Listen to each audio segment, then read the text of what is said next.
Hello guys, আসসালামু আলাইকুম ওয়া রাহমাতুল্লাহি ওয়া বারাকাতুহু। গাইস, এখন আমরা এই যে দেখো গরুগুলো দেখাও।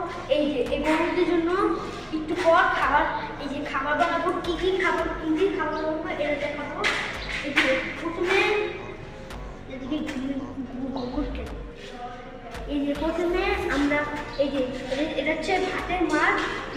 যদি গরু খাওয়াতে চান, ভাতের মাছ খাওয়াতে গরুকে আরো ইয়া হবে, ভাতের মাছ শুনে নিয়ে দিবেন। এটাতে দিবেন হচ্ছে দিবেন। তারপর এটা হচ্ছে ইয়াংচু চামচা, আর এটা হচ্ছে ফিড এগুলোর নাম হচ্ছে ফিড। আপনার দেখায় কে কি খায়। এই খাসগুলো যে দেখতেছেন, এই খাসগুলো কোনখান থেকে? এই খাসগুলো লক্ষ্মীরা খাস কিনবে।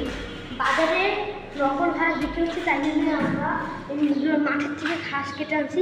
চলো আপনাদের দেখেন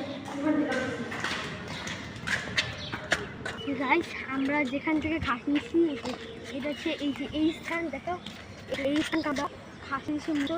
এখানে ফ্রি ঘাস নেওয়া যায়। তো এরপরই আপনার সাথে আবার দেখা হবে বানানো কীভাবে বানাই, ওইটা দেখা হবে শেষ।